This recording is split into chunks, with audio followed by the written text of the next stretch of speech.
All right, you ready to roll up your sleeves? Yeah? They're rolled up. You're rolled up. Christy's ready. Okay.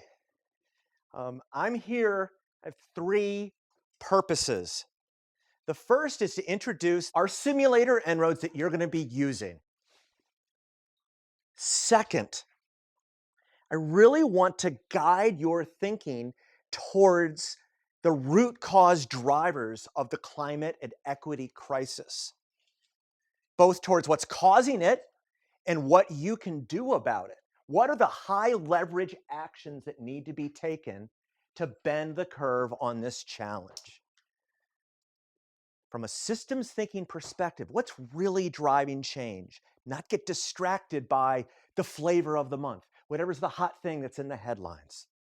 And the third is to have, I guess, just stir the pot a little bit and help you be as fierce for results as I think you probably are. But when you're all together, you get to notice how fierce the results you are. So, you know what I mean by fierce for results? Anyone else want to see some results in the world? Yeah. You're going to spend your whole career working on stuff. Let's get some things done here, okay? We're going to use a simulator, En-ROADS. We built it with our colleagues at MIT Sloan Sustainability Initiative. It's using a system dynamics model. Anyone here studied the modeling field of system dynamics before?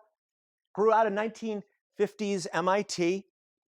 High order, non-linear differential equation models, basically applied electrical engineering and control theory, but you'll see making it much more accessible in simulations that people actually use.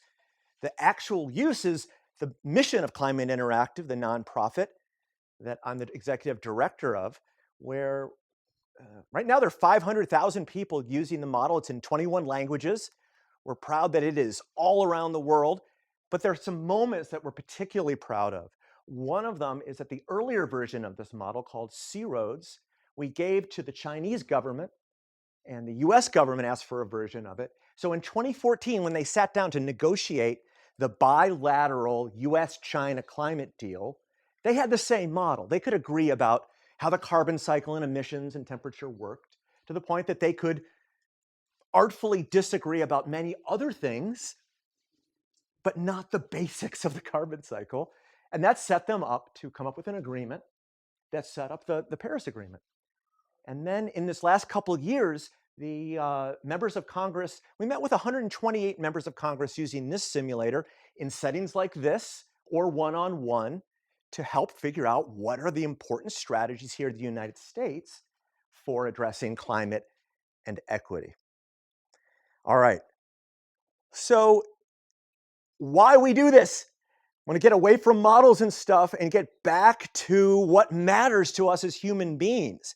What a summer for climate. A tropical storm in California. What was that about?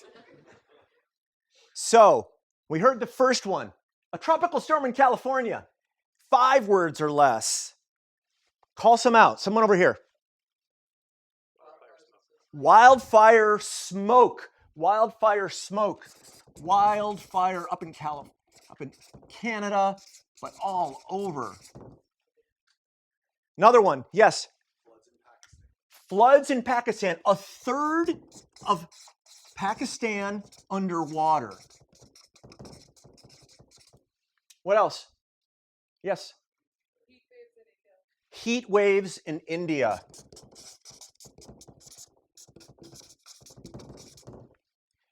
Yes, right here. Sea level rise. What's a city that comes to mind when you get concerned about that? The Netherlands, but it's a country, but it's it's okay. those sea levels. Yeah, the Netherlands. What was it when you said it? What came to mind for you, Wiley? Venice. Venice. Netherlands. Venice. Bangladesh. Bangladesh. Just keep calling them out. Yeah.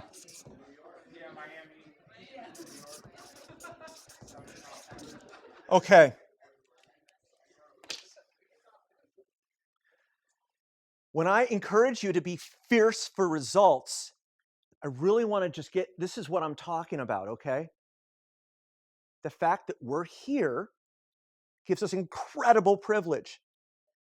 With this great privilege of this education that you're getting, people watching this video, if you're even in school, not necessarily even Stanford, the privilege of getting an education and being safe in this way gives us that responsibility to be fierce for results, fight for results we really want to see. All right, so let's explore this. What does all of this look like? In En-ROADS, you click on a title and you see impacts, and you can see ocean acidification or many of these other results that you might be curious about. Here, flood. Our friends at Climate Central were kind enough to give us the link to their maps. So not just impacts like, I don't know, feeding people. Crop yield in the top left, 19% drop in maize by 2100 if things continue as they are. And one note, this is our baseline. This is not going to happen, okay? This is not our forecast. This is not what we're saying is going to happen. This is if we just follow current policies, this is where things are headed. But it's not going to happen because we all are going to do so much better than that terrible situation would be a 90% drop in maize. I haven't looked in Venice. You said Venice. So you type in here, you could go look with your group. Venice Beach? No. This is not Barbie. Okay. So then you can go look and see, all right, you see the boot. There's the boot. What are we talking about? Areas that are blue in 2100 are at risk to sea level rise. 2060, and you can go look again, and then you can go see other areas. So this is a serious threat, boy, even in 17 years. 2040, yeah, 20, okay. Go look, get grounded in what really matters when it comes to impacts. Now, I'm going to ask a lot of why questions. Why is this happening? Why is sea level rise happening? Just call out. Melting glaciers is a big part of it. It's secondary. Warm water is bigger. Warm water is bigger. Warm water is bigger. Why is water warm? Because of this trend. Temperature change, of course. This is where things are headed in this scenario where we are here at 1.2, 1.3, 1.5. We want to limit warming to that dotted line or the second dotted line of 2, not going up to 3.3. Why is that happening? And you notice I'm clicking up here. These are our favorite 12 graphs. There is greenhouse gas net emissions. The reason temperature is going up is because of the pollution. Climate change science is easy. There's this stuff called greenhouse gas net emissions. When it goes up, temperature goes up. This is the pollution. What's that blip right there? COVID. But it's coming back. Those emissions are coming back up. Now, when you see a scenario like this and you see a model like this, you think, how would they build confidence in a model like this? It seems to run really fast. Maybe it's pulling data from somebody else's model. No, it's starting in 1990 with initial conditions every 45 days, 5,000, 15,000? I'm going to check that. Equations are calculating every 45 days how this plays out through the next 110 years. But we have a lot of respect for the big integrated assessment models and the other models that other teams build, and then they share their research and we compare against them. That's one of the ways that we build confidence. So when you see a graph like this, know that it's really important to say, hey, the other scientists on Earth, what do they think is going to happen with what they call implemented policies? You see that red line? This is the same time horizon of the graph. That red line shows what all these other models think. There's a big uncertainty band. They think that's where we're headed. How do we compare? We're a little conservative. We see the 3 dots there. We're on the upper end, but within the band, because we don't think we should assume strengthening of policies. We have a $5 carbon price. Why? A quarter of the world's emissions has a carbon price on it right now. About 20 bucks. Average it out, that's about $5, but we're assuming it doesn't get any stronger. It's not going up to 10 and 12. Others like to assume, hey, it's going to happen because at the same time as carbon price could go up, guess what's happening to fossil fuel subsidies on the other side are also going up. So we said, all right, we're not going to assume strengthening. And so we're a little bit on the conservative end. So know that the baseline you're working with is a reasonable starting point for model experimentation. We are not a forecast shop.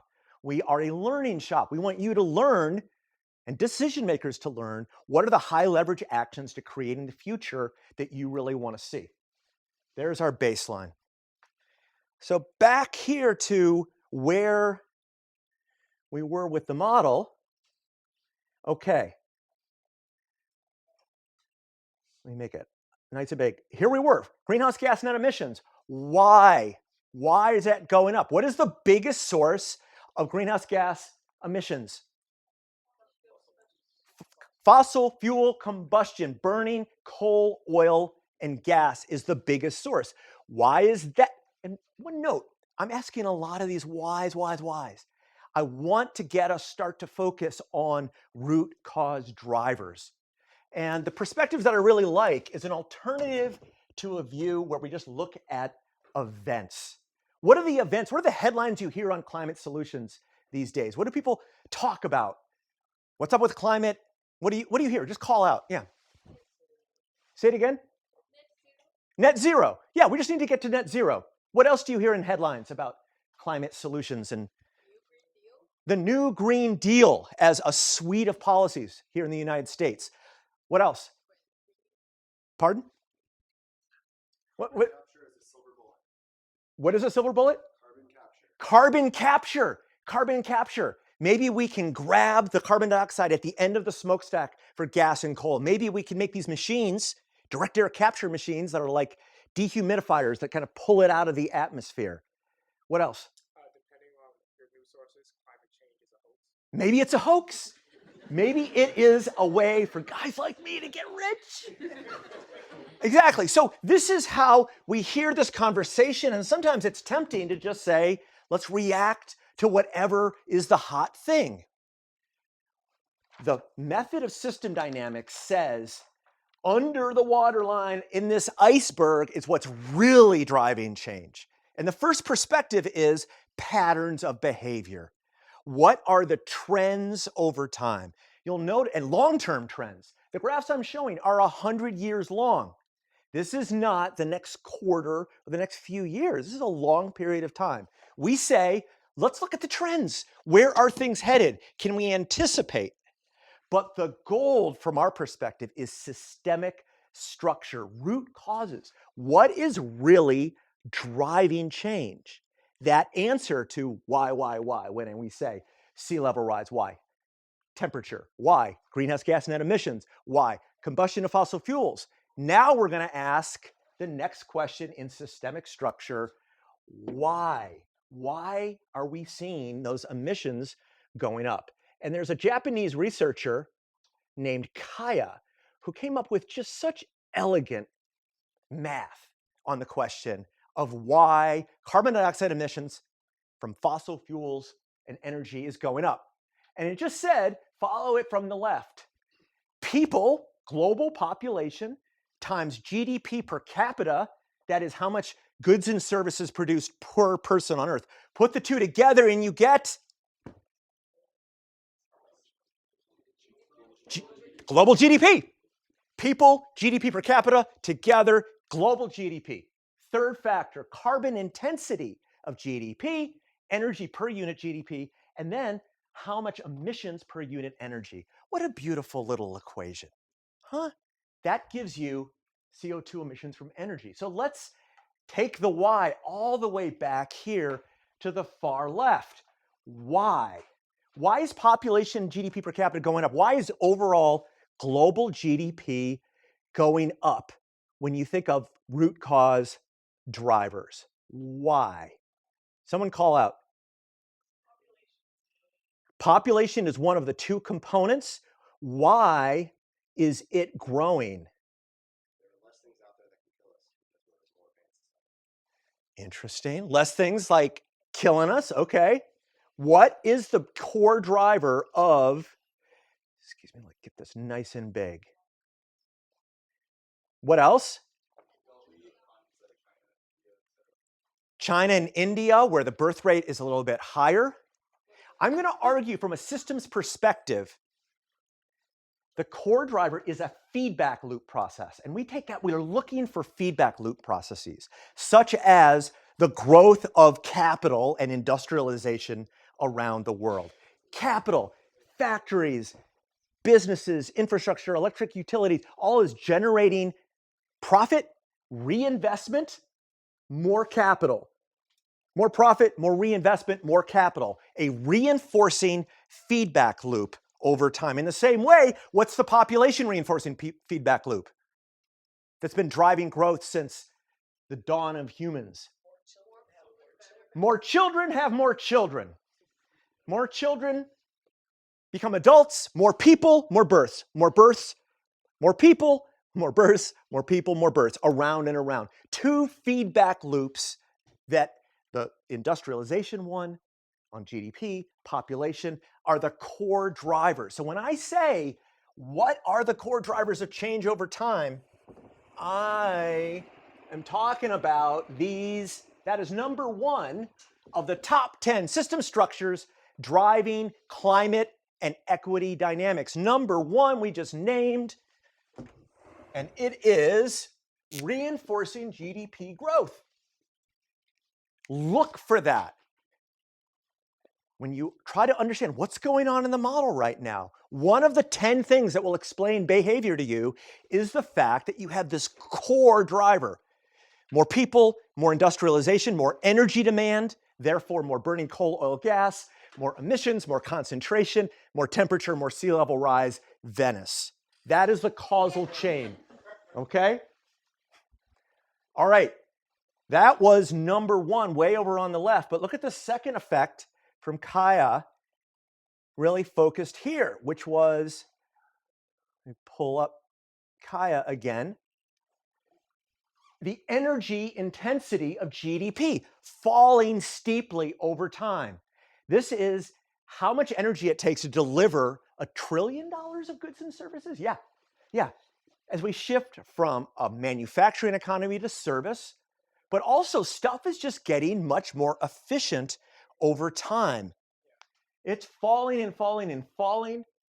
And Amory Lovins, who lectures here, my first boss actually, talks about this amazing revolution in energy efficiency. There it is, and we're anticipating it to continue as the energy intensity comes down and down and down. However, notice that's like 80 years into the future. This is not a rapid process. And of course, the beauty of En-ROADS is that you're going to be able to change this. I haven't done that yet, have I? All the way down the line. Less population, more population, right? And economic growth, less or more. And you can change it at this basic level of words. Low growth, high growth, keep it simple. Or if you want to roll up your sleeves and get into it deeper, you're going to click the 3 dots, and you're going to see, well, actually, they assumed 2.5% per year GDP growth in the near term, transitioning over 75 years to 1.5% per year. That's like doubling every 30 years. That's like steep exponential growth, but you can change it. And you can say, that's crazy. It's going to be only 1, and it's going to be 2. And then you get the GDP that you see there, and it does what it does to energy. And then you hit this button, and then it plays it 3 times because it's fun to see lines move around with a little of software drama here. So my point, though, with this third factor is how long it seems to be taking. And if we improve the energy intensity of new stuff. So right now, new capital is improving at 1.2% a year. The energy intensity is going down, 1.2% a year. Just the new stuff. If we imagined, what if, through amazing research here, you all are able to improve that improvement rate, increase it to, say, 3.2, then you're going to see the energy intensity fall faster. Now, in what decade do you see it really kicking in and you seeing big results? Can you squint your eyes and see that big enough? When does the energy intensity really start breaking away in a change that I made like next week? Yeah, it takes time. It takes a long time for those changes in the new stuff to be shown in the average and therefore in overall emissions. This is system structure number 2. We call it capital stock turnover delays. This is the idea that when you bring in new stuff, it takes a long time for the average to change because the existing stuff has a long lifetime. Cars, motors, buildings, all this stuff is lasting like 10, 15, even longer, those many years. So it takes a long time to get the old stuff out and the new stuff in. I talked about energy efficiency. This is going to matter in electrification. There are 1.5 billion internal combustion engines on planet Earth. It's going to take, even though it's great, we're all buying them like Californians and Norwegians now, but even if that happens more and more, it takes a long time to get the old internal combustion engines out and the new stuff in. This is even more relevant with energy supply infrastructure. And I'm explaining this stuff partly again, this is kind of cool structural stuff, but you're going to play with a model in a minute and you're going to be like, hey, I just cranked up the renewables, wind and solar. Why do we still have coal, right? It should just disappear. It's not going to disappear because once you buy it, it lives for like 30 years unless you shut it down. And I'm going to let you shut it down. But the transition of energy takes a long time because of capital stock turnover delays. When things change slowly, ask yourself, I wonder if that's what's going on. Factor 4, it's about carbon intensity. How much carbon dioxide gets emitted per unit of energy? See the carbon intensity of final energy. Is it going up, down, or flat? What do you see right there? Yeah, it's going down pretty steadily into the future. This is anticipated to happen. Why? What do you think are the factors of like why that would be going down in this baseline future? Renewable energy. The biggest news about carbon intensity that we anticipate, hasn't happened yet, but we anticipate is the growth of renewable energy. Let's go look and see what we anticipate when it comes to, frankly, the best news we got in this field is the fact that this is what people expect to see. Renewable energy, wind and solar energy demand. We thought we've seen a lot in like basically your lifetimes through here. Oh my God, it's been amazing. Have you seen so much? Wow. This is what we're expecting, hoping for. We're hoping you figure out how to make a grid that can do this, siting and permitting that can do this. We're counting on this. Now, the question is why? Why is it growing like that? And why would we have the confidence that it might? And I'll just pause for a second again about how we compare to others. Look at that growth. Again, when it comes to building confidence in a model like that, you're going to want to know the people who have huge models that take a week to run. What do they say about where things are headed? This is a series from 2000 to 2100 for 4 models. GCAM out of the US, Remind Magpie and Message Globium, 2 other models out of Austria and Potsdam Peak in Germany. And also the International Energy Agency right here, they think with the orange line, this is where things are headed. And of course, we want to build our confidence. So we will say, what is En-ROADS? En-ROADS is in the middle-ish. Does that make En-ROADS right Is it valid? No, no. Just builds our confidence a little bit. So this is the kind of test that we have to do to make sure that we're consistent with the literature. Back here, I was asking you, why? Why? In the same way that I asked you before about population and GDP growth, what could be the structural driver of this?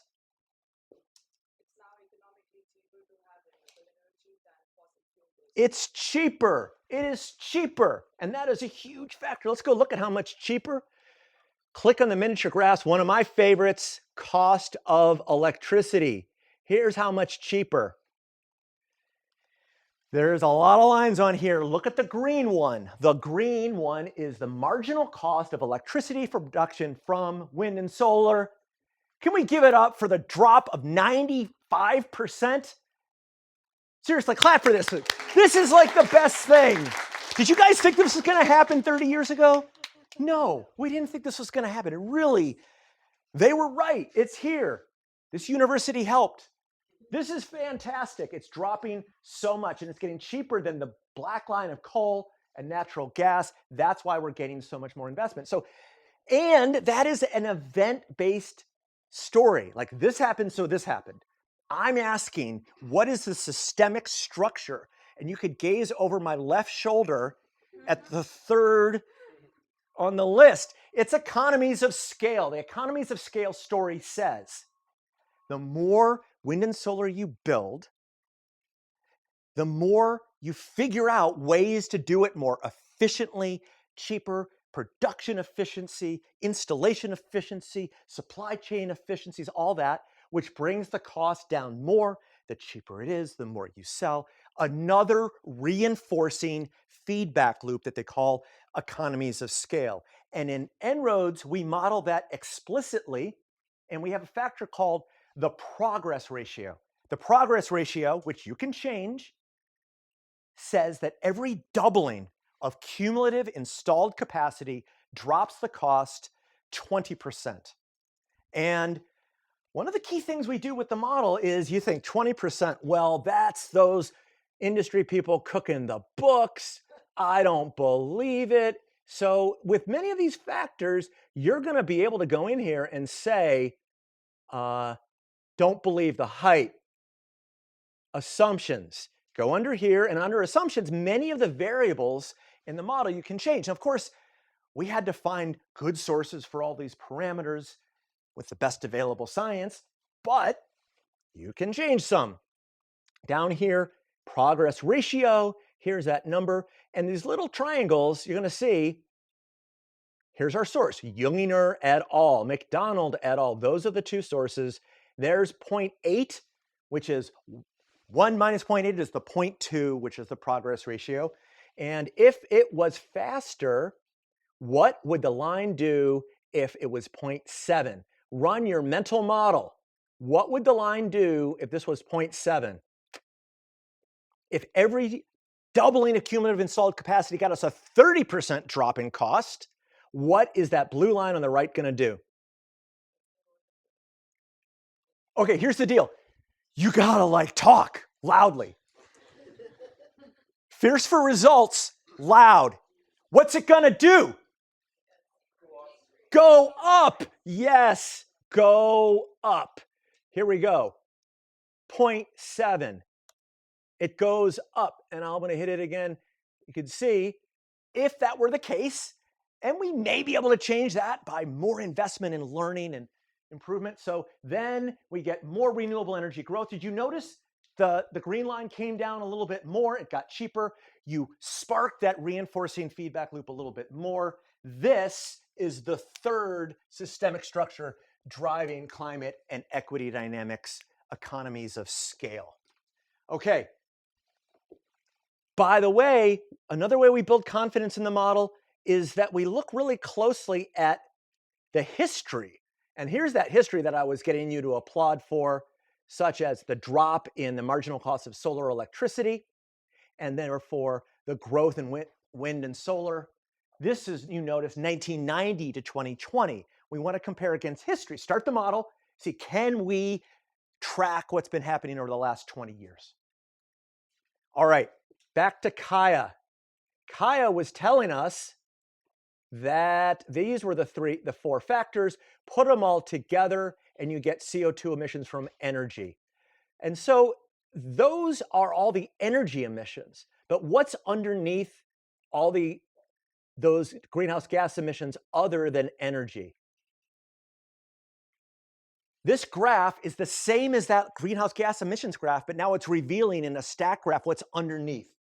Land use CO2, deforestation, land degradation, bioenergy emissions are there.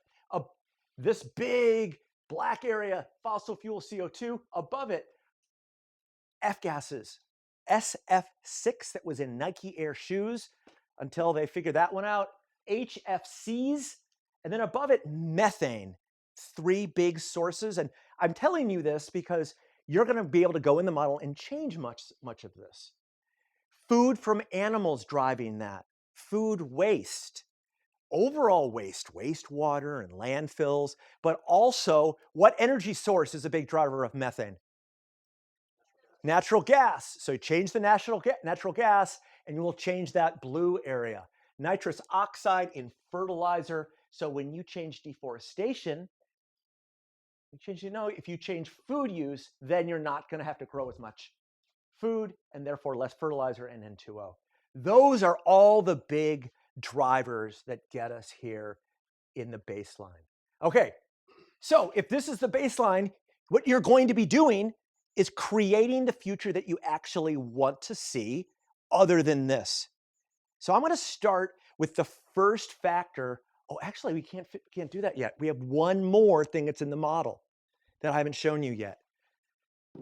And it really doesn't make a lot of sense that GDP growth is doing this, right, in the model.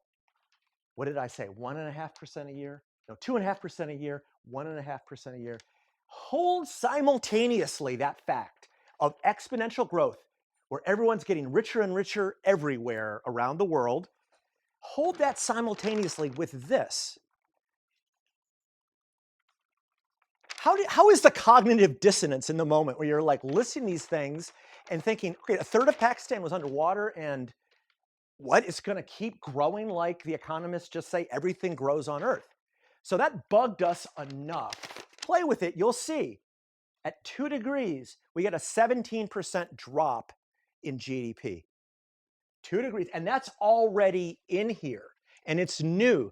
You guys who haven't used it last year, this is brand new that when I'm going to go pull up GDP and gross world product, here it is, and overall temperature over on the right. And under assumptions, we have economic impact of climate change. Right now it says, you see that? Climate change slows economic growth. You can see what the impact is by you say, well, I see that you use the economist Burke 2018's report. By the way, you can choose somebody else's. There's stronger ones, there are weaker ones, but you say, you know what? We're fine. We're going to keep growing like that, even if we have climate change. Then you're going to turn it off. Now run your mental model real quick. If that feedback loop were not there, we don't have a 17% drop at 2 degrees. How much higher is temperature? We don't have a slowing of economic growth. We don't have a slowing of energy demand. We don't have a slowing of burning coal, oil, and gas emissions, concentrations. Temperature would be higher. How much? Hold up your fingers. 1, 2, 3. These would be like 0.1. It would go to 3.4. 0.2, or yeah, 0.2 degrees up would be up to 3.5. 0.3 would be 3.6, 3.7, 3.8, 3.9. Hold up your hand, and you got to put your butt on the line. Just hold up your hand. 0.5, 0.3, 0.5, 0.5, 0.5, 0.5. 1.0, she says. That would be a big effect. There's a 1.0 in the back, 10 of them. Okay, what you're doing, by the way, this is the purpose of this model. It's not a forecasting tool. It is a thinking tool. You got to simulate your mental model before your computer model, or you don't learn anything. So when you're with your group and you're about to change something, don't just move stuff around. Think, I think it's going to do this, or you don't learn. Okay, here we go. Climate change slows economic impact. It's off. The answer is 0.3. 0.3. And there is that impact. You'll notice at some point you're going to change things. This feedback loop is a balancing loop. Temperature goes up, growth goes down. That's a pressure that brings temperature down even more as it feeds back. Remember those other ones I was talking about were reinforcing loops. There are other global feedbacks, and that's what we're talking about here, of course. One global feedback is the damage function I just told you about. The others that are here, I showed you before, crop yield. Remember I showed you maize coming down 18%? Crop yield comes down. If we don't have our crop yield improving quite as much, we have to deforest more in order to feed all the people, heading towards 11 billion people on Earth.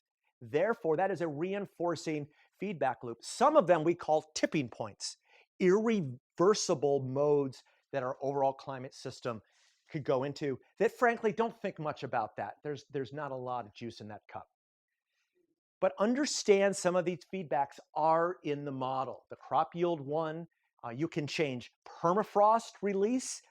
People are nodding about permafrost, so you can say, I think there's going to be more permafrost release of methane and carbon dioxide, or there's going to be less. There's an albedo effect, which is melting of the polar ice cap leads to more warming. So those are in the model, and you can turn some of them to be stronger or weaker. But when I say they're top 10 system structures to understanding climate and equity, number 4 is definitely getting your head around global feedbacks and tipping points. Okay, now we're done with the baseline, and let's go make things better. One of the ideas for making things better that comes up a lot, we're going to have as our first test. Anyone hear about this news about fusion last year? Yeah, okay. Nuclear fusion reactor smashes energy record, pushes plasma to a record-breaking 100 million degrees, and you can imagine the whole climate world had just a gleeful couple days. It could be a silver bullet, and it's just around the corner. In Forbes, I gotta be less mocking as I say all this to set you up. Maybe it will. Okay, can it generate unlimited emissions-free energy being to Forbes? Could it do all that? So I'd like you to think. Here we have this baseline scenario that I laid out for all of you, and here it is. Because down here at the bottom, of course, are all the things that we can change that are policies. One of them is, let's imagine that there is fusion. Cheaper than coal. It's going to have to commercialize over time. It's going to compete with coal, oil, and gas, but it's inexpensive. Here it comes. So think, how much will temperature go down? You're going to hold up 1, 2, 3, 4, 5, 10 fingers for 10 fingers would be 1 degree. So that would go down from 3.3 all the way down to 2.3, or maybe to 1.5. Think of your number, turn to the person next to you and say, I'm about to hold up 2 fingers or 10 fingers or 12 fingers. Tell the person next to you what you think the impact will be on temperature from fusion showing up next Tuesday out of the lab.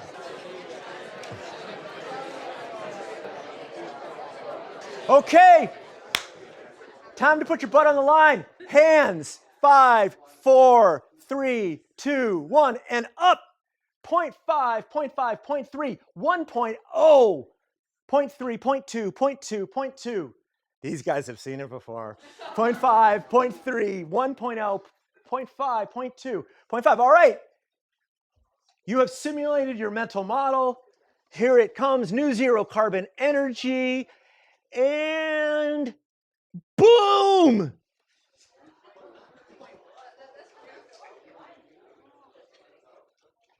0.1. Now you think, okay, I know your first thought is, this guy hates fusion and he cooked the books, right? Did it grow? Let's go look. And again, go look for graphs, primary energy demand, primary energy types, new zero carbon primary energy demand. It grew faster than anything has ever grown in the history of energy supplies. It really grew. And yet, what decade did it grow in? Yeah, it takes a long time to commercialize new technologies. So there are those delays that leads it to when does it help? In what decade? What decade does it succeed at the urgent task of reducing greenhouse gas net emissions? Yeah, it's like the 2050s and the 2060s. And just to note, I'm going over to Dubai in a few months because we are trying to strengthen these pledges to the Paris Agreement. And to the pledges in the Paris Agreement for us around the world to follow, those pledges, we would hit the red line. This is not enough when it comes to the speed and scale of decrease of emissions to hit the red line.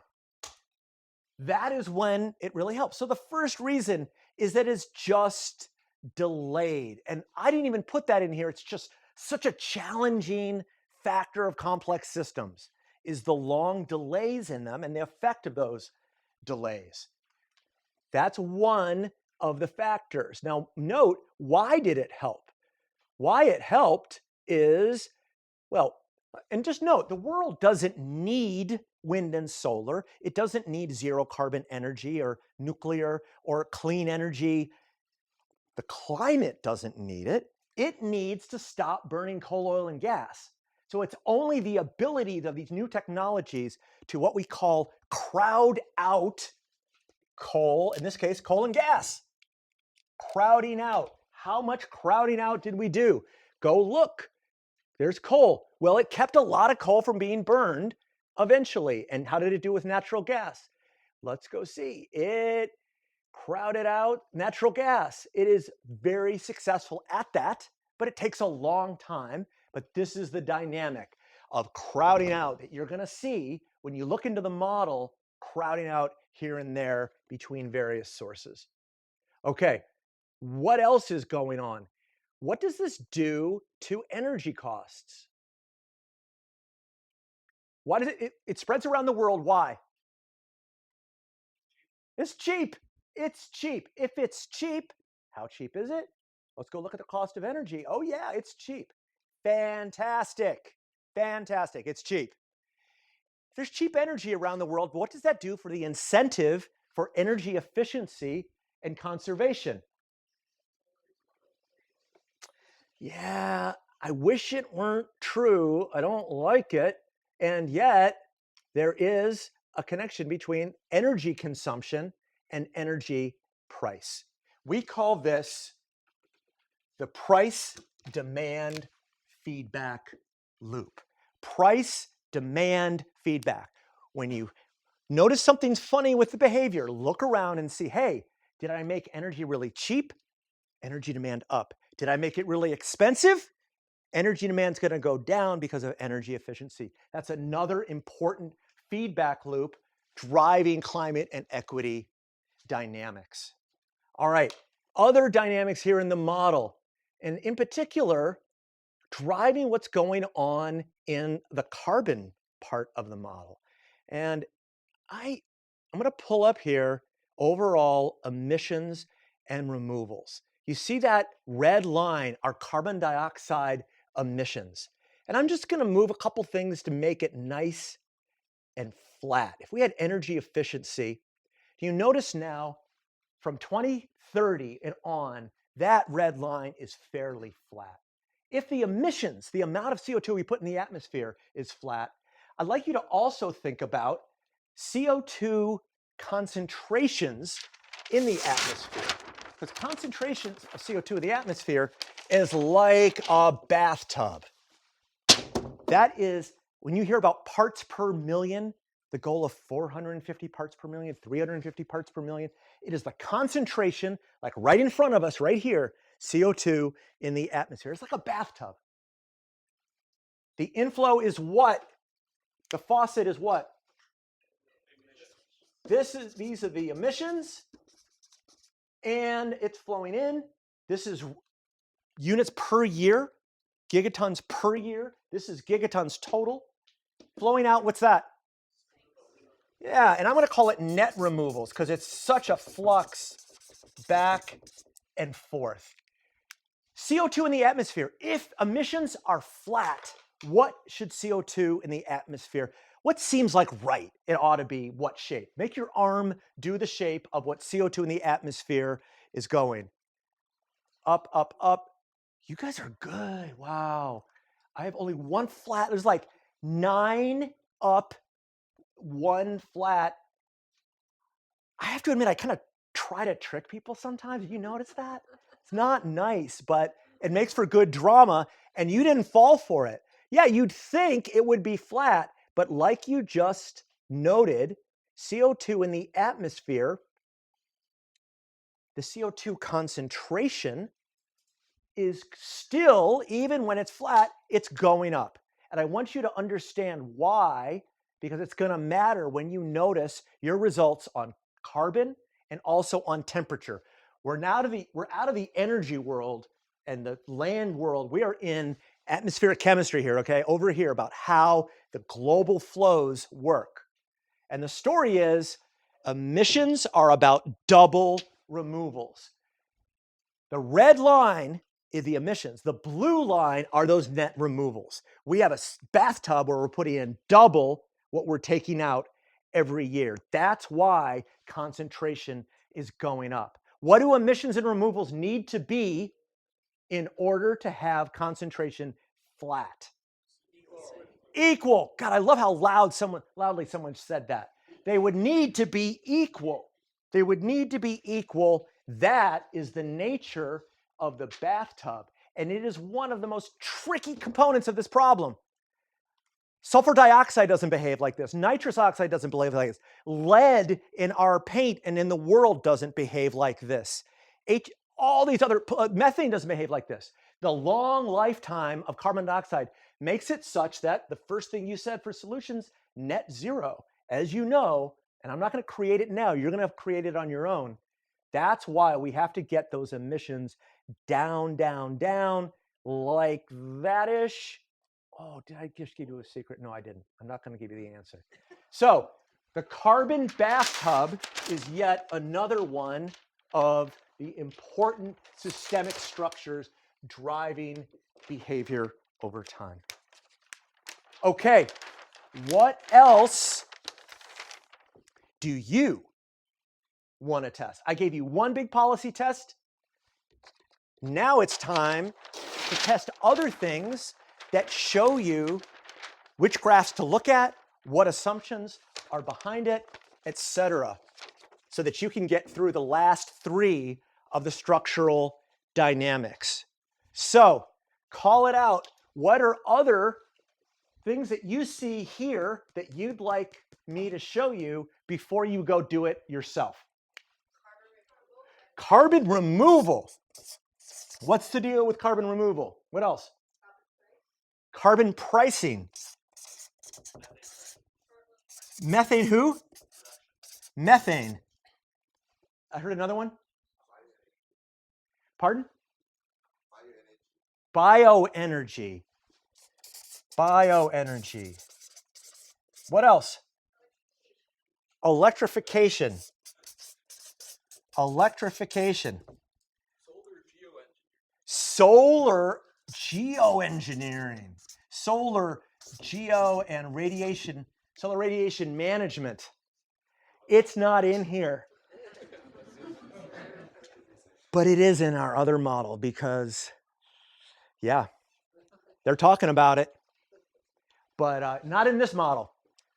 Okay, well, let's try some of these. And I want to focus, and now I'm not going to give you the answers to this because this is what you're going to be doing, right? You're going to go test all this stuff yourself. But I need you to see a few more things about how the model works. So carbon pricing. Under here, you're going to be able to set, as you can imagine, any carbon price over time, ramp it, flatten it, whatever you like, and you're going to be able to change it.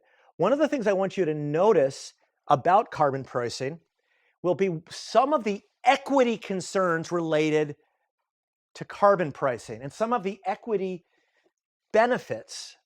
So carbon pricing, I'm going to crank up the carbon price for a second. Without getting into it too much, let's go look at coal, and let's go look at overall air quality. Air quality, PM 2.5 emissions, responsible in 1 in 10 deaths on Earth. It's implicated by air quality. Some of these cities you've been to, what are the cities you've seen where air quality is really bad? Beijing, Delhi, etc. Okay, and air quality disproportionately affects people in marginalized areas and communities. It is an equity problem.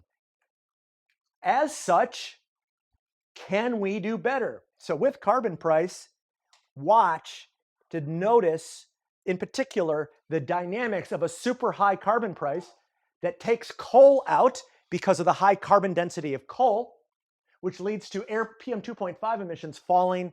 In what decade does it fall when we set up a carbon price soon? Now. It is remarkable how soon medical costs drop, etc. Many benefits. And it's important to note, this is one of these beautiful situations where we can do what our organization's co-founder, Dr. Beth Sawin, calls multi-solving. Multi-solving. We don't have the time to pick up policies that only fix one thing when there are many things we need to fix. Actions that cut coal both will change temperature for the climate and health and equity and fairness. We call that multi-solving. Multi-solving. Go look it up. She's got a whole organization built around it. 2 others to look at. Food. Food and the interdependence of food. When and where it hides under deforestation. Notice under here. Here we have, and you're going to be able to look at deforestation. Deforestation, and over here, methane, some of the other impacts. Underneath, look and hit the 3 dots because food from animals, food waste. We don't have to grow as much crops to feed animals. If we don't have to grow as much crops, we don't have to convert forests into agricultural land, therefore less deforestation. Less cattle, not as much meat, more dairy, means less methane. If we don't grow as much of all this crops, then we also get to cut methane emissions. If we do all of that, we retain more trees in the world. And go look, remember we were looking at the bathtub at removals. We don't chop the trees down. Natural carbon removal is called not chopping the trees down. So they stick around and continue through photosynthesis to remove carbon from the atmosphere. Those 2 factors I would call forest and land stocks and flows and that food interdependence. Okay, what did I tell you? I told you I was going to show you around the model so you can now kind of get going. Some tricks that I'll show you. Did you know that you can go up here, share your scenario, copy a link, and email it to someone else? He's like, oh, hey team, I've got a scenario I like. Here it is. You can send them the entire scenario like a Google Map address right there, or post it on, does it say Twitter? What's Twitter? You can also copy data to clipboard, grab it, throw it in Excel, make your own fantastic new graph. You can go see a summary of everything that you have done in your scenario right here. Under here, you can go and look at all the equations in the model and the model diagram, and you're going to nerd out on terrestrial, all the stuff that's in there, and you want to see the stocks and flows. It's all there. And you can go look at the user guide which has a lot of tips. And if you really get into it, we shot 63 videos to do exactly what I'm doing right now, because it ain't rocket science. It just ain't rocket science. You could do it. Go study that if you really want to go learn much more about it. The first thing I told you, set you up with the model, point you at the core top 10 drivers of change over time, the top 10 systemic structures. When you get stuck playing with the model, you're going to say, I wonder if it's one of those 10 things that Drew told me about. They're right there. And I hope right now, having seen these trends, you are even more fierce for justice, fierce for results. Okay. Okay. Thank you. One model that I thought was really cool was seeing the effect of like food on actually how it affects like carbon consumption and like carbon emission. So like we played around with the slider of like food waste and food consumption by from animal sources, and it was interesting to see how the temperature change actually responded to this. It's not a parameter like you would think of intuitively, so it's interesting. It is interesting. My experience with En-ROADS was just absolutely mind-blowing for me, honestly. I think we talk so much about this global problem of climate change and what's going to happen and how it's going to happen, and to put numbers and visuals and understand the interactions within the model and see how different inputs encourage different outcomes it's so amazing. It really helps people who might be not so technical or a little bit scared of getting their hands dirty in a model. It was kind of a nice stepping stone to opening up that opportunity for them. So you can kind of use the general settings, high, medium, low, if you're not super familiar with specifics for parameters for all of the different inputs to the model. So it lets a very general user interact with it, or someone with a lot of knowledge can also come to this model with all of that specific information. I imagine this was a bit of a drink from a fire hose. First me hollering at you for an hour, and then you digging into this with each other. And I can't imagine you have probably many more questions than answers at this point. But that's the point, right? Like, you're at the launch of this. This is the time to launch and head into this experience with all your questions. And I'm going to speak to your interesting flip charts in a minute and pull some things together. But this has been such an intense time.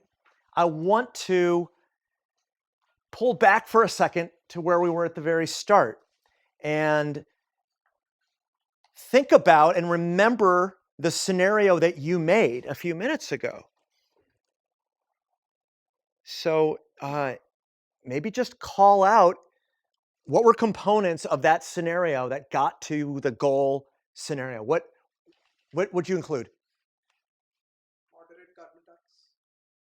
Carbon tax. Yeah. What else? A lot of energy efficiency. Electrification. Dealing with methane. Did you say transportation? Electrification. Probably in transport and in buildings and industry. What else? Carbon sequestration. You could both capture it from coal and gas, some direct air capture, and keep trees planted, bioenergy, carbon capture and storage. Yep. What else? Decrease deforestation. Plant some trees. Nature-based solutions. So much that came together in order to make that scenario. Think of that possibility for a second. Think of that possibility for a second. The possibility that all of this could actually come together. What would you love about being part of a world on track to making something like that happen? So what would you love? Creating new job opportunities. What would you love? Less air pollution. What would you love? Preserving the forests and the oceans. Thank you. What? The optimism it would bring, that we could actually do something together? What would you love?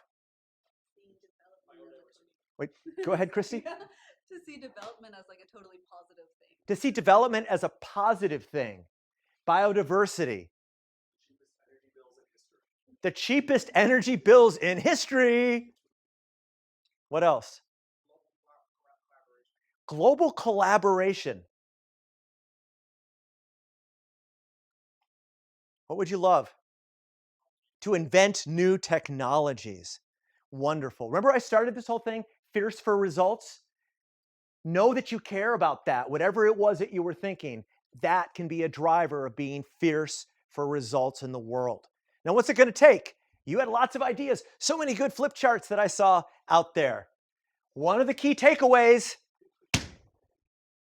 dramatic change in a single field, less than lots of small scale change. Someone wrote it that there's no silver bullet. We're not searching for the winner here. We're not searching for the big thing that's going to bail us out of this problem. Many of you noticed that. Our analysis from En-ROADS confirms that. Yes, there's no one big thing we're searching for. It takes many seeds to plant a garden. It takes many seeds to plant a garden. We're not looking for the one big thing. That said,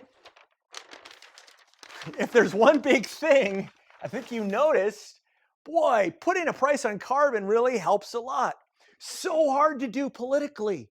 Oh my gosh. We just got this bill in the Inflation Reduction Act here in the United States that did not have any of what we would call sticks. It was all carrots. People from, I don't know if everyone knows this analogy. It's a terrible analogy. I guess it's like you've got like a donkey or something and you like hit the donkey. We need a better one, but like you could put a carrot in front to incentivize action, or you can take a stick and beat it on its haunches. We got all carrots. We need to turn the world into a carrot-eating machine if it's all incentives. But did you notice what a carbon price can do? Make the coal, oil, and gas more expensive. In what decade did it start to fall if you increased it? Yeah, it's like you're not waiting for capital stock turnover to slowly transition things away. Instead, you just stop burning coal, oil, and gas soonish. And someone else noticed another way to do it, if not the carbon price, this phase out coal idea. And we did put in some of the levers that allowed you, I don't know if you look, but you can just turn off coal if, and many countries are doing that because of the air quality issues. But there's no silver bullet, there's no one big thing, but boy, you're right, it's impactful. And reaching it is hard, and I'll also note, possible. That getting below 2 degrees seems at least biogeochemically possible, not socioeconomically, politically accessible today, but we can bend those curves towards it. Ask around, get some of the professionals in this field and get them to be honest. They're not confident that it's really going to happen as possible. However, it does seem that the huge carbon system and climate system can be bent in this direction. So it's hard and yet possible. I also want to note the role of multi-solving and considering multiple goals such as equity. We're not going to get where we need to go if we don't go together. And if we're just making the world better for people who can buy electric vehicles, that is not a strategy that will get the global collaboration that someone mentioned earlier that we really would need. So there's no one big thing we're searching for. It takes many actions. It takes many seeds to plant the garden. It is still possible. The powerful things will get us to lead to less burning of coal, oil, and gas, reducing methane and preserving forests. Those can be the big 5 that are the most powerful you see in getting us well below 2 degrees. I think you probably also noticed there's a list of many things that might help but are not perhaps quite as top priority, but maybe they're going to be part of getting us from 1.7 to 1.6 or 1.9 to 1.7. Those are some of the takeaways that I saw on those flip charts that, from playing with the model a lot, I really agree with. I want to now, and apologies, I saw hands going up during that hour lecture, and I blew you off. Did you notice that? You were like, hey, I got a question here. What's up? Now, any questions? Yes. In a lot of the climate models and scenario models and predictions that I've seen, they always seem to under-predict solar and over-predict carbon capture and storage. And it seems like from the IEA or the IPCC reports that solar, for example, always outperforms their predictions. Yeah. Like Less CCS. Well, I guess, like it always seems they're very skeptical about technologies that exist and very fanciful about technologies that don't yet exist. And I want to catch, and I think I missed, which do you think is being exaggerated and which do you think is being under-exaggerated? So I basically think the predictions under-predict the actual amount of solar that's being installed. And So you think we're going to get more solar than people are guessing? Yeah. Like if you look at the IEA report. Oh, every year just if you look at the numbers, every year, the IEA, the International Energy Agency, will say, here's how much solar we're going to get over the next years. And every year, they're wrong. They don't guess. We get a lot more than we thought. Okay. And then on CCS, carbon capture and storage, you think They predict a lot of that. and we don't get much at all. Yeah. And just to support that, I remember 10 years ago when some of the reports came out when they said that we would get 20 gigatons of bioenergy carbon capture and storage, when now the predictions are more around 1 or so. So yes, that has been happening. And you're asking why? Yeah. Why? Huh. Yeah. So with carbon capture and storage, what happened was, and as a modeler, I relate to this, everyone said, hey, how are we going to get to 1.5? And as a modeler, you sit there and you probably saw this, like, hey, we're at 1.9. Let's get to 1.5. Then you say, what could we change to get to 1.5? And you say, well, if you had an insane amount of bioenergy with carbon capture and storage, then you would get to 1.5. And so as a remodeler, you'd say, oh, here it is. We put an insane amount of this in there. And then the people read it and they go, oh, you're predicting a lot? And then some guy sitting in a class at Stanford saying, oh, you predicted that. And the guy's like, no. You just asked me what it would take to get to 1.5. I showed you I'm a modeler. I'm not telling you it's going to happen. That's what happened. Other questions? Yes, in the back. Hi, I'm Ishwar. I'm starting business school. I love your model. Thank you. It's so much learning. I just had one sort of curiosity question around the fact that currently the model pits climate action squarely against economic growth. And I have two questions around that. One is, I feel like, as people are learning through this model, what does it say about external communication, right? Does it support degrowth? Yeah. Or, so that's one question for like more sort of neutral audiences. Second is related to that, do you think there's a scenario where actually we could have equitable economic growth go hand in hand with climate action? Yeah. Thank you. Yeah, thank you. It seems to square economic growth against climate action, because when we looked at economic growth, we didn't bring forward the fact that, oh, people have more money. They're going to start spending money on electric vehicles, et cetera. And that's the benefit of economic growth, is we can afford mitigation. We treated it much more as, well, why does energy demand go up? Well, because of economic growth, and people demand more energy when they have that. So it's more of a feature of how we looked at it, and the external messaging of we can't have both. I can see how that it looks that way and it feels that way. And to some degree, the engine, as I showed you the very first thing, of overall pollution in the world is industrialization driven by economic growth. So I'll ask you all, can we have both? Can we imagine both? Particular where we're noticing the unwillingness of the developed world to, as you say, degrowth, to imagine meeting its material needs with less material and less throughput of materials. Thank you. I get where you're coming from on this. Others, yes. Yeah, so in my team, so we also came to this conclusion that increasing the price of fuel, increasing the taxes on like fossil fuels, and also increasing the price of carbons can go a long way. And then one of my teammates brought up that, okay, he's going to be the devil's advocate. He's going to be the advocate for some of these companies and be like, okay, he's a lobbyist.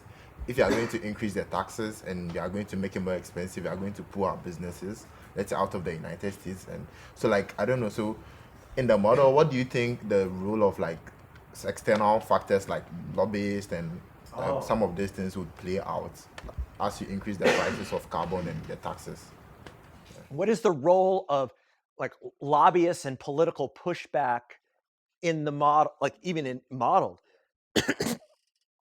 We were unable to build our confidence in the kinds of feedback loops that exist in the real world, to include the fact that if you were to raise carbon prices or try to do that, it would get shut down for this way, or subsidies get raised in another area.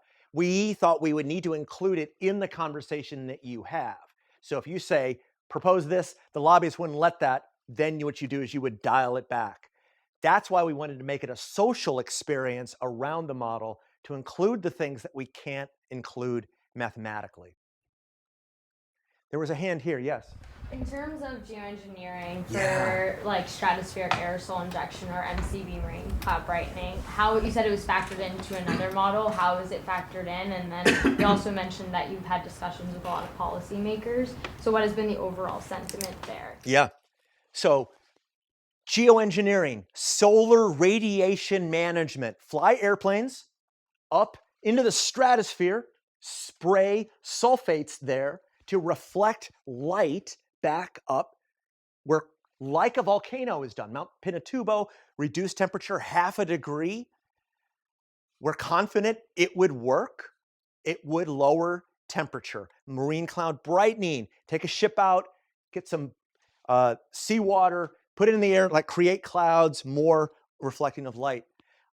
These ideas have been discussed for a while now.